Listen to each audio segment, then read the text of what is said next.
오늘 저는 우리 몸에 나타나는 예수의 생명이라는 제목으로 은혜를 나누겠습니다. 일정 치하나 6.25 사변의 고난을 통해 본 사람은 오늘날 우리가 누리는 평화와 번영이 얼마나 고맙고 달고 감사한지 형언할 수가 없는 것입니다. 그러나 풍요의 시대에 태어난 그리고 자란 세대는 오늘날 우리가 누리는 평화와 번영을 당연지사로 생각하고 그 안에서 감사와 행복을 느끼지 못합니다. 그러므로 옛날 고생하면서 살은 것이 손해인 것 같으나 실제로 지나가 보면 그 배경이 있기 때문에 현재의 부요와 풍요를 감사하고 기쁘게 누릴 수가 있는 것입니다. 왜냐하면 배가 고파간 사람이어야 밥의 귀중함을 압니다. 밥이 항상 많은 사람은 원래부터 밥이 있는 것은 당연지차라고 생각하지만은 빈 밥그릇을 가지고 배가 고파 울어본 사람은 밥 한 톨이 얼마나 귀한지 형언할 수가 없는 것입니다. 나는 우리 애들하고 밥을 먹을 때 밥풀 하나를 다 주워 먹으니까 아버지 왜 그렇게 주접을 떱니까? 그 밥풀 뭘 주워 먹습니까? 야, 이거 먹어서 배가 불러서 먹는 것이 아니라 일정 말년에 6.25 사변 때 밥 한 톨이 얼마나 귀한지 눈물을 흘리며 밥을 먹었단다. 그때를 생각하니까 이 밥 한 톨이 얼마나 귀한지를 안다. 너희들은 말로서 설명해서는 알 수가 없을 것이다. 제가 그런 말을 여러 번 한 적이 있습니다. 여러분, 병이 들어봐야 건강한 것을 감사하게 생각합니다. 이야, 건강한 것이 얼마나 좋으냐. 환난을 당해봐야 평안의 귀중함을 깨닫게 되는 것과 같은 것입니다. 우리는 우리 질그릇 속에 보배이신 예수님을 모시고 있다고 말하는 것입니다. 그러나 사람들은 생각하기를 정말 예수님이 나와 같이 계시냐? 못 보았는데, 예수님의 음성도 못 듣고 체험 못 했는데 이 질그릇에 보배를 가졌다고 하는데 보배가 어디 있느냐? 그렇게 말을 하는 것입니다. 어떻게 하면 우리 속에 계신 예수님의 그 보배를 체험할 수 있을까요? 그것은 고난을 당해봐야 하는 것입니다. 사방으로 우겨쌈을 당할 때, 고통당할 때 그 고통에서 기도하면 주님의 능력으로 해방을 시켜주면 야, 주님이 살아계시구나, 주님이 나와 같이 계시구나 하는 것을 느낄 수가 있는 것입니다. 고통을 당해보지 않은 사람은 기도할 것이 없기 때문에 아무리 해도 살아계신 예수님이 함께 계신 것을 느끼지 못합니다. 저는 폐병으로 엄청난 고통을 당해보았기 때문에 치료하는 예수님을 깨달아 알고 그를 감사하고 찬미할 수 있는 것입니다. 그러나 내내 건강했던 사람은 예수님이 병을 고치는지 안 고치는지 알 수가 없어요. 체험을 안 해봤기 때문인 것입니다. 히브리서 10장 38절에 나의 의인은 믿음으로 말미암아 살리라. 또한 뒤로 물러가면 내 마음이 그를 기뻐하지 아니하리라 하셨느니라. 믿음으로 살려니까 사방으로 우겨쌈을 당해보아야 내가 하나님께 부르시어 기도하고 주님이 그 우겨싸은 담을 흘러버리고 우리를 해방시키는 능력을 나타내는 것을 체험할 수가 있는 것입니다. 요한일서 4장 4절에 자녀들아 너희는 하나님께 속하였고 또 그들을 이기었나니 이는 너희 안에 계신 이가 세상에 있는 것보다 크심이라. 세상에 있는 것보다 크고 능력 많으신 분이 나와 같이 계신 것을 알려면은 적군이 와서 싸워봐야 하는 것입니다. 그래야 적군에게 지면 내 속에 계신 예수님이 아무것도 아니지만은 적군에 이기면 내 속에 계신 예수님이 과연 능력이 계시구나 하는 것을 우리가 깨달아 알 수 있는 것입니다. 미국의 데니 로페스라는 여성은 47일 동안 혼수 상태에 있었습니다. 의사들은 회생불능의 뇌사 상태라고 말했었습니다. 당시 그는 임신 4개월이었습니다. 그 운명이 아기의 운명과 함께 결정될 수밖에 없었습니다. 가족들은 그녀에게 산소호흡기 등 생명보조장치를 모두 떼도록 하고 임종을 기다렸습니다.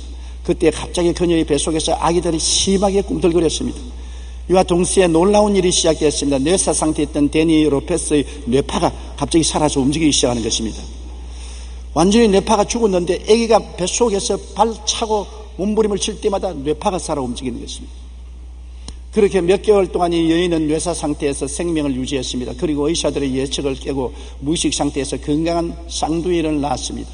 이후 여인은 조금씩 의식을 회복하더니 완전히 건강을 회복했습니다.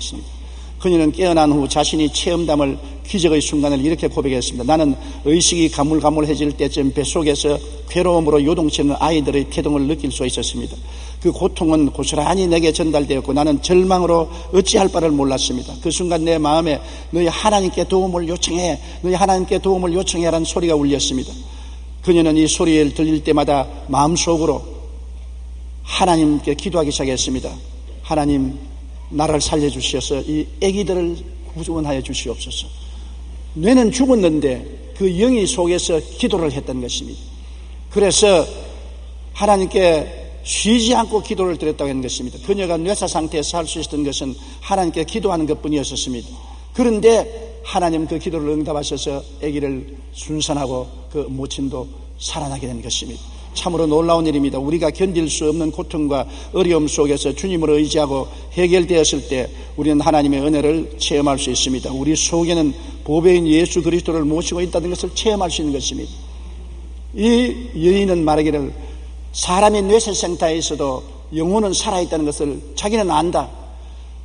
의학적으로 완전히 뇌가 죽었는데 뇌파가 없는데도 불구하고 어린아이가 뱃속에서 꿈틀거릴 때마다 자기 속에서 자기 영이 고통을 당하며 하나님 나와 어린아이를 살려달라고 부르짖어 기도했고 응답받았다. 이런 고통을 안 대본 사람은 뇌사 상태에서 하나님이 기도를 응답해 주신다는 것을 알 수가 없는 것입니다.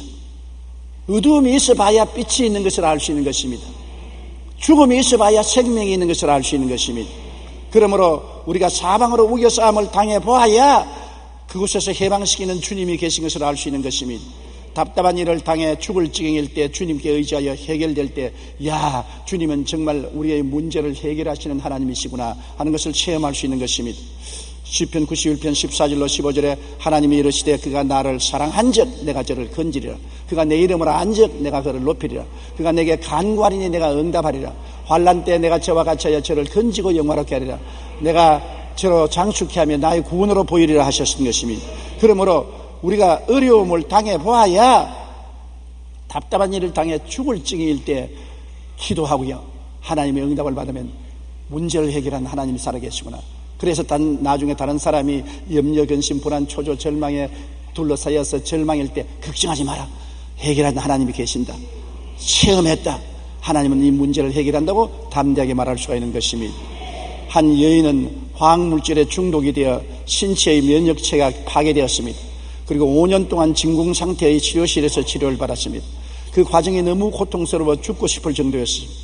이처럼 극심한 고통의 시기에 그녀는 한 가지 작은 목표를 세우고 실험했습니다. 그것은 다름 아닌 매일 성경 한 구절을 읽고 1분간이라도 기도한다는 것입니다. 진공 상태에서 치료를 받아야 하는 그녀에게 이것은 매우 힘든 일이었습니다. 그러나 살기 위해 그는 할 수 있는 일은 오직 하나님을 의지하며 말씀을 부여잡는 것뿐이었습니다. 결국 5년간의 투병 생활에서 회복되어 병원을 나올 수가 있었습니다. 그리고 장애인을 돕는 자선단체에서 일하게 되었습니다. 그녀는 이렇게 고백했습니다. 주님이 내게 고통을 맛보게 하시고 그 가운데서라도 기도를 하고 하나님의 도움을 부르짖어서 그 절망에서 낫게 해주셨기 때문에 살아계신 하나님, 얼마나 장애로 고통당하는 상태라도 도와줄 수 있는 하나님이 살아계신다는 것을 내가 깨닫고 장애인을 위해서 일생을 바치게 되었다고 말한 것입니다. 제가 체험해봐야 하는 것입니다. 제가 먹어봐야 맛이었던 줄 알지 먹어보지 않고 맛이었던 줄 알지 못하는 것입니다. 그렇기 때문에 주님의 능력으로 해방될 때 우리는 우리 안에 계신 예수님을 만나고 그분의 뜻을 더욱 분명하게 깨달을 수가 있는 것입니다. 성경에는 또 핍박당할 때, 버림을 받을 때, 상상을 초월한 주님의 위로를 받을 때 주님이 살아계신 것을 안다는 것입니다. 핍박을 받아도 버림받지 않는다는 것입니다. 고린도후서 1장 4절로 5절에 보면 바울이 말씀하기를 우리의 모든 환난 중에서 우리를 위로하사 우리로 하여금 하나님께 받은 위로로서 모든 환난 중에 있는 자들을 능히 위로하게 하시는 이시로다. 그리스도의 고난이 우리에게 넘친 것 같이 우리가 받는 위로도 그리스도로 말미암아 넘치는도다. 우리가 주님이 얼마나 우리를 위로하시고 우리 마음에 평안을 주신 것을 체험하려면 큰 환난과 고난을 당해봐야 하는 것입니다. 환난과 고난을 안 당해보면 환난과 고난을 극복할 수 있을 만한 위로와 평안을 주는 하나님을 깨달을 수가 없는 것입니다. 머리로 상상을 해서는 알 수가 없는 것입니다. 바울 선생은 우리가 아시아에서 죽도록 고통을 당해봤는데 그 가운데서 주님이 큰 위로와 평안을 받았으므로 위로와 평안을 주는 하나님을 깨닫고 너희에게 위로와 평안을 줄 수 있다고 말씀한 것입니다. 그렇기 때문에 주님의 위로가 있는 이상 아무런 핍박을 받아도 승리할 수 있는 것입니다. 그리고 성경은 거꾸로 때림을 당해 망했을 때, 죄됨에 위해서 소생하고 부활했을 때 창조적인 하나님을 체험할 수 있는 것입니다. 거꾸림을 당해도 망하지 않는다. 원수가 와서 거꾸로 때립니다. 집안을 거꾸로 때려버리고 사업을 거꾸로 때려버리고 생활을 거꾸로 때려버립니다. 완전히 망하고 죄됨이가 된 것입니다. 그런데도 불구하고 예수 그리스도를 통해서 불사조같이 부활한 것입니다. 완전히 망했는데 돌아보니 전에보다 더 흥하게 되어 있는 것입니다. 그럴 때 거꾸로 떨림을 당해도 예수 그리스도가 계시면 망하지 않는다. 예수님은 절망에서 부활을 주시는 예수님이라 이것을 체험할 수가 있는 것입니다. 거꾸로 떨림을 당해봐야 부활을 주시는 예수님을 체험할 수 있는 것입니다. 사람들은 말하기를 왜 예수님이 죽으셨나요? 죽으셔야 부활할 수 있는 것입니다. 안 죽으면 부활할 수 없는 것입니다. 예수님은 당신이 부활해서 하나님의 아들이라는 것을 증명하겠다고 말하는 것입니다. 안 죽었는데 어떻게 부활하는 것입니까? 다른 모든 종교 지도자는 훌륭한 말씀을 가르쳤지만은 하나님의 아들로 증명은 못했습니다. 그러나 예수님은 말씀만 가르치는 것이 아니라 날 죽여라, 사흘 만에 다시 살리겠다. 그래서 주님이 죽으시고 부활하신 것입니다. 죽음이 있어야 부활을 증명할 수가 있는 것입니다. 예수의 죽음이 무엇인지 우리가 알아야 되는 것입니다. 고린도후서 4장 10절 우리가 항상 예수의 죽음을 몸에 짊어지면 예수의 생명이 또한 우리 몸에 나타나게 하려니라. 놀라운 말씀이지요.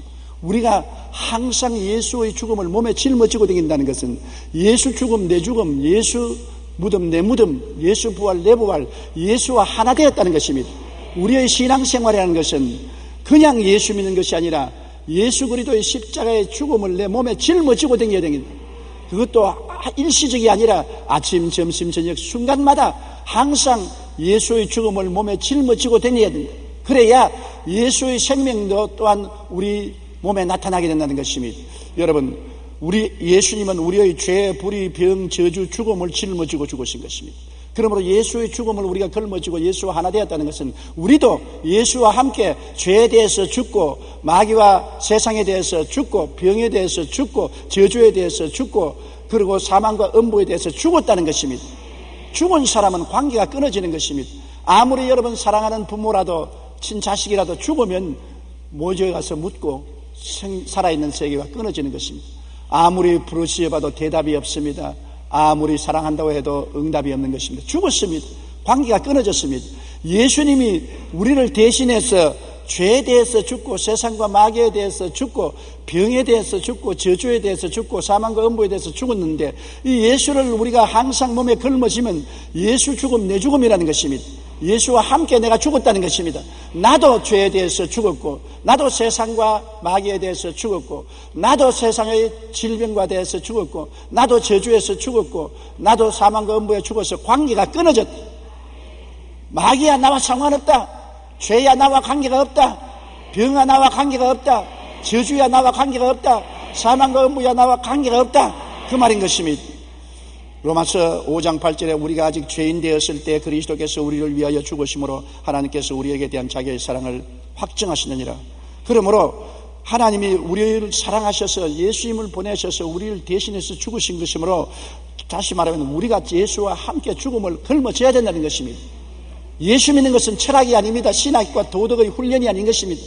예수 죽음을 걸머져야 되는 것입니다. 예수의 수치를 걸머져야 되는 것입니다. 예수 죽음 내 죽음인 것입니다. 내가 예수와 함께 죽어서 장사 지내버리면 그 다음 하나님은 능력으로 우리를 부활시켜주는 것입니다. 우리가 세상에 사는 동안 우리도 항상 죄와 세상과 병과 저주와 가난과 죽음의 공격을 당합니다. 이 세상에 살 동안에 이를 피할 수가 없어요. 어디 가도 죄가 있고 세상과 마귀가 있고 병이 있고 저주와 가난과 실패가 있고 사망과 절망이 있는 것입니다. 그 속에 살면서 그것을 이길 수 있는 일은 예수 그리스도가 이미 이겨나왔기 때문에 예수를 짊어지고 우리도 같이 그 이김에 동참해야만 되는 것입니다. 예수 이김 내 이김, 예수 승리 내 승리인 것입니다. 우리가 예수의 죽음을 걸머지면은 면역이 되는 것입니다. 예수님은 이미 이겼기 때문에 이긴 예수님을 걸머쥐고 있으므로 예수를 통해서 죄에 대해서 이기고 세상과 마귀에 대해서 이기고 병에 대해서 이기고 저주와 가난에 대해서 이기고 사망과 음부에 대해서 이기는 것입니다. 예수 때문에 이기는 것입니다. 예수를 걸머져야만 되는 것입니다. 저는 오늘 겨울 초에 우리 교회 의사 선생님에게서 독감 주사를 2번 맞았습니다. 독감 주사를 맞았으므로 저희 몸에 면역이 있습니다. 독감 주사를 맞은 사람은 감기에 걸려서 콜록콜록 해도 저는 담대하게 추운데도 걱정 없이 돌아다녔었습니다. 면역이 됐으니까 바이러스가 들어와도 내 면역에 잡혀 먹여버린 것입니다. 면역을 걸머쥐고 다녀야 되는 것입니다. 면역을 걸머쥐고 다니면 안 됩니다. 이 죄 많은 세상에, 마귀와 세속이 꽉 들어찬 세상에, 병이 덜거리는 세상에, 저주가 꽉 들어찬 세상에, 사망과 음부가 입을 벌리고 있는 세상에서 내가 살려면 면역이 되어 있어야 되는 것입니다. 그를 이길 수 있는 힘이 내 속에 있어야 되는데 내게는 없어요. 주사를 맞아야 돼요. 그 주사가 뭐냐? 예수의 죽음을 걸머져야 되는 것입니다. 예수의 죽음을 항상 생각하고 예수의 죽음을 항상 바라보고 예수 죽음 내 죽음인 것을 믿고 예수가 나와 함께 죽었다고 입으로 시인하고 기도해야 되는 것입니다. 24시간 자나 깨나 예수 죽음 내 죽음을 생각하고 예수로 말미암아 나는 면역이 되어 있다는 것을 알아야만 되는 것입니다. 그러면 어떠한 죄가 와도 이기고 세상과 마귀도 이기고 병도 이기고 저주도 이기고 사망과 음부도 이기는 것입니다. 사람들은 말하기를 구원받았는데 왜 그런 것들을 하나님을 내버려 놓고 우리를 공격하게 하느냐 그렇게 말하는 것입니다. 그런 것이 공격해 봐야 내가 면역이 되어 있는 것을 알 수 있는 것입니다. 내가 그것을 이길 수 있는 것을 봐야 야 내가 예수 믿고 효과를 발생하는구나 알 수 있지. 그런 것이 없는 것이면 안 되는 것입니다. 사람들은 세상을 피해서 시온성을 만들어보죠. 미국 시카고에서 미국의 유명한 부흥사가 죄 없는 세상을 만들겠다고 자기 믿는 사람들을 다 시온성이라는 곳을 만들어서 모았었습니다. 그러나 시온성에 들어오자 얼마 안 지난 시온성이 죄악성이 되고 마는 것입니다. 우리 한국에도 모시가 천년성을 만들어서 천년성에 들어가면 천국까지 산다고 했는데 천년성에 들어가니까 죄악성이 되고 마는 것입니다. 사람이 사는 곳에는 어디든지 죄와 부패와 세상과 마귀와 질병과 저주와 고난과 죽음이 있는 것입니다. 피할 수가 없어요. 그러므로 우리를 왜 세상에 두었나이까 원망하지 마십시오. 주님께서는 우리를 세상에서 데려가기를 원하지 않았었습니다. 기도할 때 주여 저들을 보호하여 달라고 기도한 것입니다. 우리가 세상에 살면서 보호할 수 있는 길은 예수의 죽음을 몸에 짊어지는 것입니다. 면역을 당하는 것입니다. 예수의 죽음을 몸에 짊어지지 아니하고 교회 왔다 갔다 하시는 면역이 되어 있지 않는 것입니다. 예수 죽음 내 죽음으로 걸머지고 있으면 죄악에 들어가도 죄의 면역이 되어 있고 세상과 마귀가 들끓어도 그것에 면역이 되어 있고 병이 들끓어도 면역이 되어 있고 저주와 가난도 극복할 수 있는 면역이 되어 있고 사망과 음부도 우리가 극복할 수 있는 면역이 되어 있는 것입니다. 문제는 어느 곳에 사느냐가 문제가 아니라 면역이 되어 있느냐 안 되어 있느냐가 문제인 것입니다. 문제는 머릿속으로만 종교적으로 예수를 믿느냐 그렇지 않으면 예수의 죽음을 몸에 걸머쥐고 다니느냐 예수의 죽음을 몸에 걸머쥐고 예수 죽음 내 죽음이 되어 있는 사람은 면역이 되어 있는 것입니다. 시편 103편 3절로 5절에 그가 내 모든 죄악을 사하시며 내 모든 병을 고치시며 내 생명을 파멸해서 구속하시고 인자와 긍휼로 관을 씌우시며 좋은 것으로 내 소원을 만족해 하사 내 청춘으로 독수리같이 새롭게 하는도다. 이것이 예수님으로 면역된 사람인 것입니다. 예수님의 의, 예수님의 거룩하심, 예수님의 치료, 예수님의 축복, 예수님의 생명이 눈에 보이도록 우리 속에 체험할 수 있는 것입니다. 그것이 체험하기 하면 세상에서 체험해야지 빨리 죽어서 천당 가서 죄도 마귀도 세상도 없는 곳에 가야 되겠다고 부러지는 것은 어리석은 일인 것입니다. 주님은 우리가 이 세상에서 이길 수 있는 면역을 허락하여 주신 것입니다. 아일랜드의 한 청년이 결혼식을 하루 앞두고 사랑하는 약혼녀가 수영하다가 물에 빠져 죽었습니다. 그런 슬픔을 극복하지 못하고 절망의 늪에 빠졌습니다. 친구들과 주위 사람들의 권유에 따라 이 지인은 아픔의 장소를 피하기 위해서 캐나다로 이주를 했습니다. 캐나다에 가자마자 집에서 편지가 왔는데 어머니가 죽을 병에 걸렸다는 것입니다. 너무나 기가 막혀서 죽고 싶었습니다. 세상의 모든 불행이 한꺼번에 자기를 향하여 몰려오는 것 같았습니다. 그 청년은 힘없이 하나님 앞에 무릎을 꿇었습니다. 그리고 흐느껴 부르짖었습니다. 예수님, 어머니의 병을 고쳐주세요. 응답해 주세요. 평생을 하나님의 영광을 위해 살겠습니다. 결단하고 기도를 했는데 그리스도의 평화가 그 마음속에 넘치게 위로가 꽉 들어찼습니다. 그래서 자기 애인의 죽은 그 슬픔을 이길 수가 있고 어머니가 병들어서 죽게 됐는데도 마음의 위로와 평화가 넘쳐난 것입니다. 그래서 그 자리에서 연필을 들어 기록한 찬송가 487장 죄짐 맡은 우리 구주 어찌 좋은 친구인지 고통이 변하여 찬송이 되고 아픔이 변하여 감사가 되었습니다. 그는 고향의 편지에서 어머니의 안부를 물었는데 중병을 앓던 어머니가 거짓말처럼 완전히 치유되었다는 기쁜 소식을 들었습니다. 이 청년이 바로 조지 스크리븐인 것입니다. 우리 구원받은 하나님의 자녀들도 마귀의 공격을 받습니다. 그러나 그것은 예수 그리스도의 생명이 나타날 때 사라지고 마는 것입니다. 예수의 생명이 나타날 무대를 만드는 것밖에 아닌 것입니다. 예수님의 의의 치료와 평강과 생명이 더욱 강하게 체험될 수 있는 것은 이러한 어려움이 다가오기 때문인 것입니다. 우리 한번 불러볼까요? 시험, 걱정, 모든 괴로움 없는 사람 누군가 부질없이 낙심 말고 기도드려 아래세. 아멘. 이런 진실하신 친구 찾아볼 수 있을까? 우리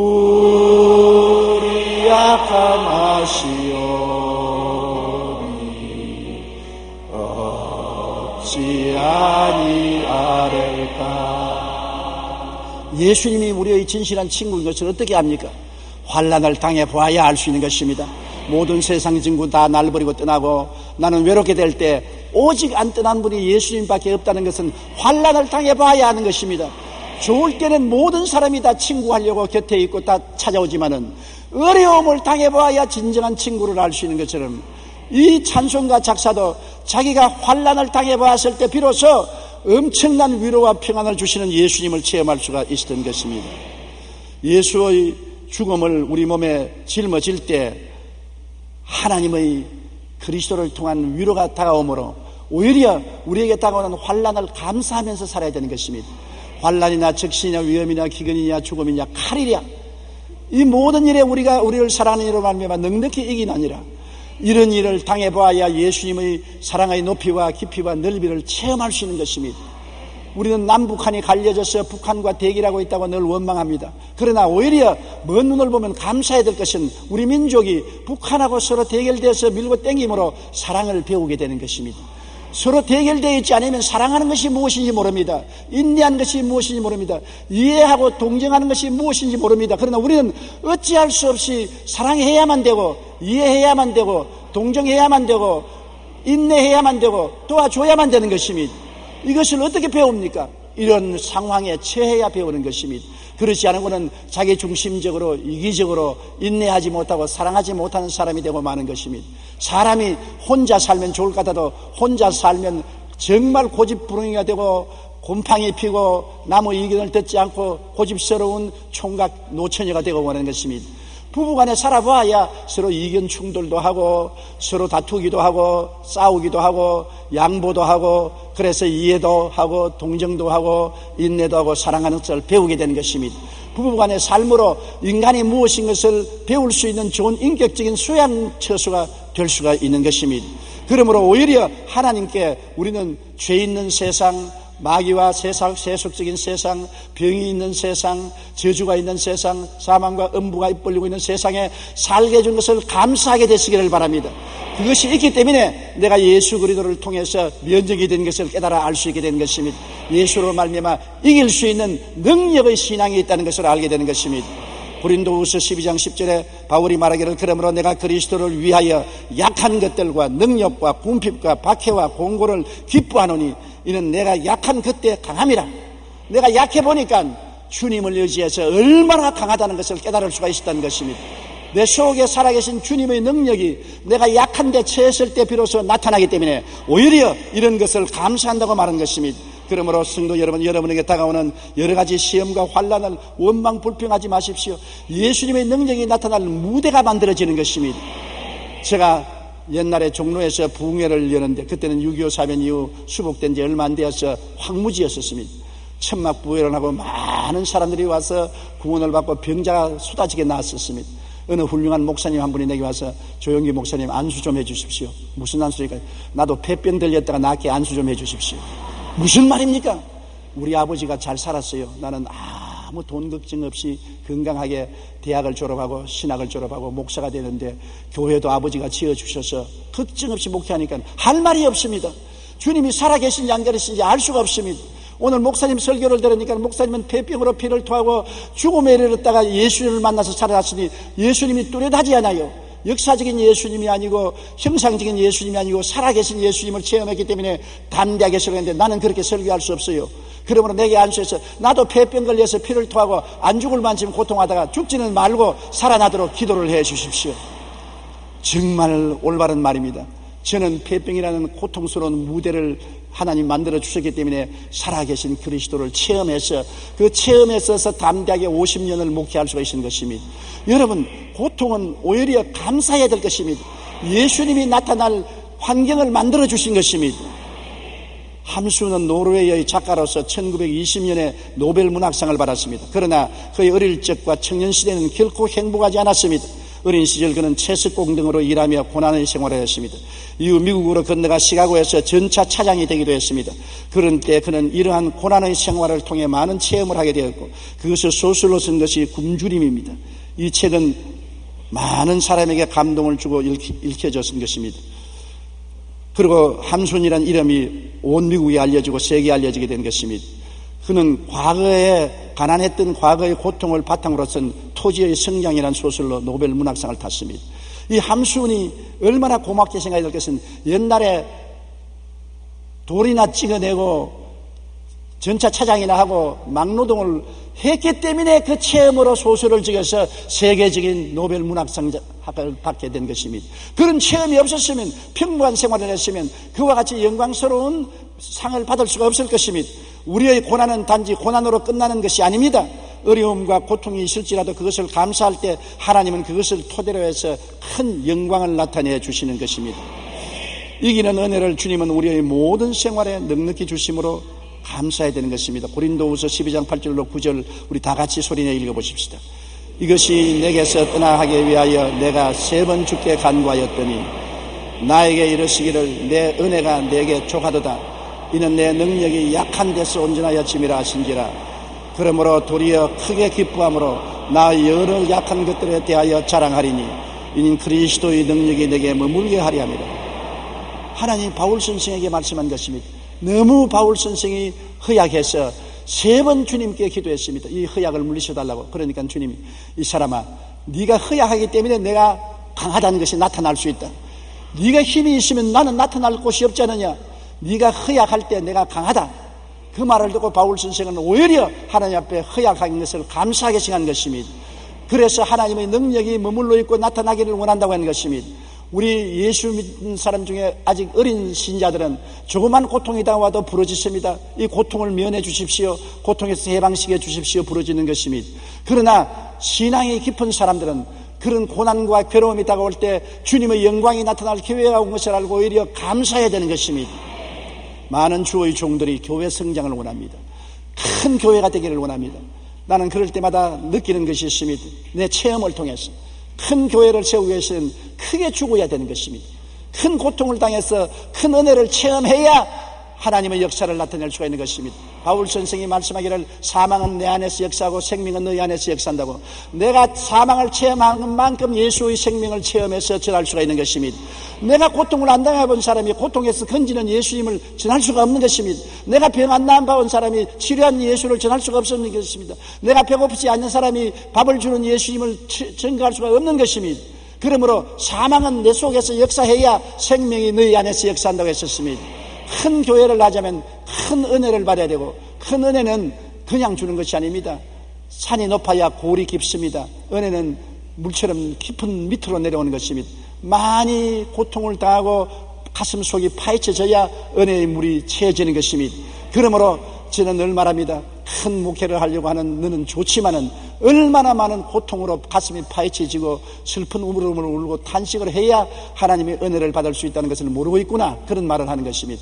그러나 오히려 우리가 고통이 다가오면 감사할 것은 은혜를 담기 위해서 하나님이 불도저로 밀어 제끼고 크레인으로 바위를 옮기시고 마음을 파헤쳐 주는 것입니다. 우물을 파야 물을 고일 수가 있지요. 우물을 파지 않고 물을 고여지게 하려고 할 수 없는 것입니다. 그러나 우물을 파서 물이 고여야 자기만 마시는 것이 아니라 온 동리 사람이 와서 다 마실 수가 있는 것입니다. 그러므로 여러분에게 고난당하면 여러분 자체만 당하는 것이 아니라 고난을 통해서 여러분이 은혜를 체험하고 많은 사람이 은혜의 물을 마실 수 있도록 만들기 위해서 그렇게 하는 것입니다. 내 혼자만 사는 것이 아니라 많은 사람을 살리기 위해서 하나님은 여러분을 고난을 체험하게 만들어 주신 것입니다. 바울 선생이 역사상 가장 위대한 주의 종이 된 것은 그가 가장 많이 고난을 받았기 때문에 은혜가 충만하게 넘친 우물이 되어서 온 세계가 마실 수 있게 만들어준 것입니다. 우리가 어떠한 일이 있어도 주님은 넉넉히 이기게 만들어 주시는 것입니다. 로마서 8장 35절에 누가 우리를 그리스도의 사랑에서 끊으리요 환난이나 공고나 박해나 기근이나 적신이나 위험이나 칼이랴. 그러나 이 모든 일에 우리를 사랑하신 이로 말미암아 우리가 넉넉히 이기느니라. 고난 속에서 이겨야 사람이 그리스도의 빛을 나타낼 수 있습니다. 여러분, 어린아이가 세상에 미숙아로 태어나면 인큐베이터에 넣습니다. 병균이 들어오지 못하도록 인큐베이터에 넣어서 10개월이 차도록 기르는 것입니다. 우리 하나님은 여러분을 인큐베이터에 넣어서 자라기를 원치 않습니다. 당력이 나와서 병균과 싸우고 역경과 싸워서 이기는 승리자가 되길 원하지, 보호의 인큐베이터 속에 사는 사람이 되기를 원하지 않습니다. 세상 죄와 싸워서 이기고 세상과 마귀를 대항해서 이기고 병을 이기고 저주를 이기고 사망을 이기고 그리스도 안에서 승리하는 삶을 사는 승리자를 원하지, 약해 빠져서 인큐베이터의 보호를 받고 햇빛도 못 비치고 집 밖에 못 나가는 이러한 약해 빠진 신자가 되기를 원치 않는 것입니다. 싸워서 이기는 삶을 하나님께서 원하시기 때문에 고난 속에서 예수님을 걸머쥐고 나가서 싸워 이기게 되시기를 주님 이름으로 축원합니다. 왜? 아버지가 사랑함으로 여러분을 버리지 않습니다. 아버지가 여러분을 얼마나 사랑해서 예수의 죽음을 여러분에게 걸머쥐게 했었습니까? 그래서 여러분께서 어떠한 것이 오더라도 이길 수 있는 힘을 갖도록 만들어 주신 것입니다. 하나님의 사랑을 나는 이 글을 읽고 굉장히 마음에 감동을 했습니다. 미국의 한 병원에서 일어난 일인데 16살 된 소녀가 신장신우염으로 신장을 이식해야만 살게 되었습니다. 여러 신장을 조사해 본 결과 아버지의 신장이 그 몸에 맞았습니다. 그래서 아버지는 기쁘게 그 16살 먹은 딸에게 신장을 떼주었었습니다. 그런데 불행하게도 몇 년이 지나자 그 소녀의 신장에 또 고장이 났습니다. 그래서 또 신장을 떼내고 이식을 하지 않으면 살 수가 없게 된 것입니다. 그런데 신장을 찾을 수가 없어요. 아버지가 병원에 와서 내 나머지 심장을 어린아이에게 떼주십시오. 그래서 의사협회에서는 윤리적으로 도덕적으로 안 됩니다. 신장 하나를 떼주었는데 나머지 신장을 떼준다는 것은 죽음을 의미하는 것이니까 떼줄 수 없습니다. 윤리 강령에 어긋납니다. 그 아버지가 윤리위원회에 나가서 말했습니다. 여러분, 윤리와 도덕보다 앞선 것이 사랑입니다. 사랑은 윤리와 도덕으로 규정할 수 없습니다. 윤리와 도덕이 올바릅니다. 옳습니다. 신장을 2개 가졌는데 한 장을 떼주고 하나 마지막 떼주려는 것은 옳지 않다는 것을 압니다. 그러나 사랑은 죽음보다 강합니다. 나는 죽더라도 내 나머지 신장을 내 딸에게 떼주기를 원하니 내 심정을 알아주십시오.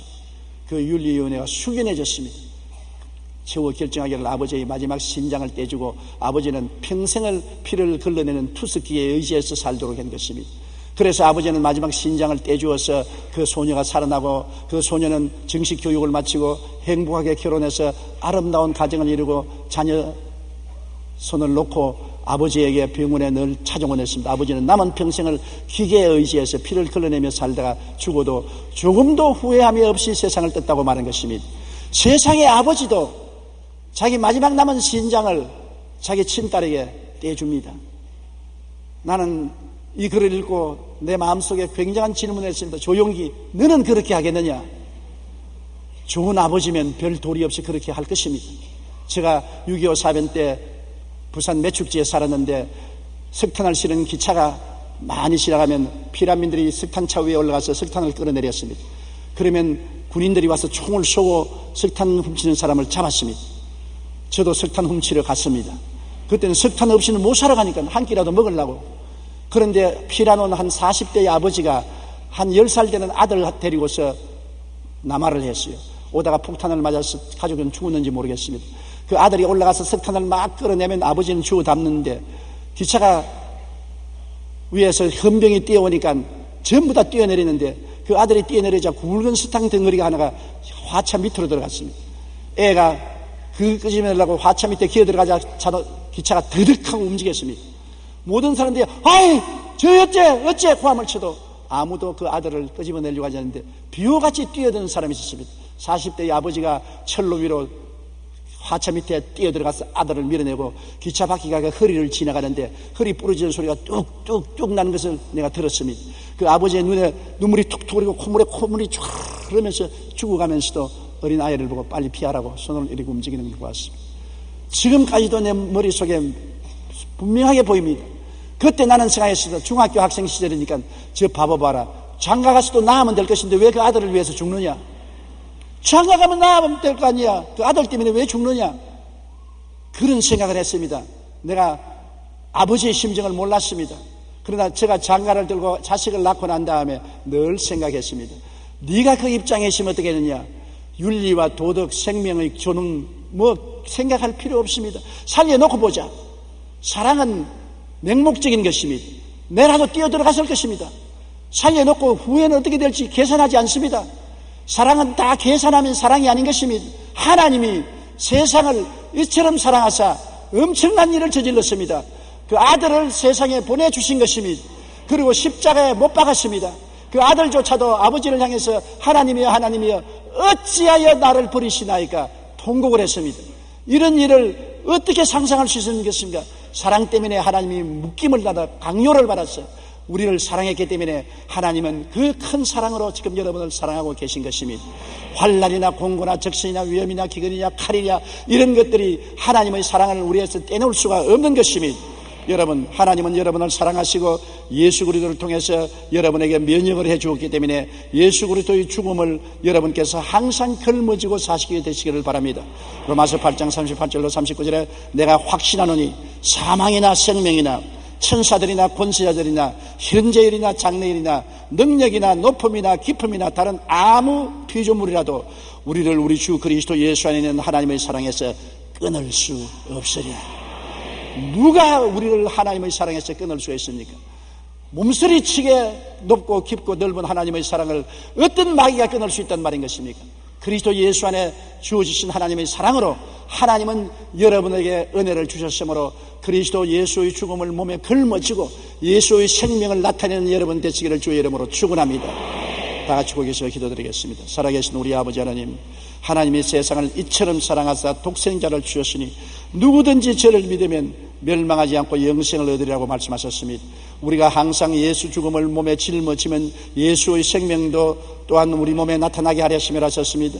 예수가 우리 위해서 죄에 대해서 죽고 세상과 마귀에 대해서 죽고 질병에 대해서 죽고 저주와 가난에 대해서 죽고 절망과 음부와 지옥에 대해서 죽었습니다. 그리스도를 걸머짐으로 함께 죽어 함께 면역이 된 것을 감사합니다. 하나님의 사랑이 우리를 위해서 예수를 통해서 역사함으로 우리는 의에 대해서 살고 거룩함에 대해서 살고 치료에 대해서 살고 축복에 대해서 살고 부활 영생에 대해서 살았음을 감사합니다. 이 생명의 역사를 가슴에 품고 이 세상에 빛을 비추는 우리들이 되게 도와주시옵시고 어떠한 일에도 불평과 원망하지 말고 하나님을 의지하고 감사하게 도와주시옵소서. 예수님 이름으로 기도드리옵나이다. 아멘.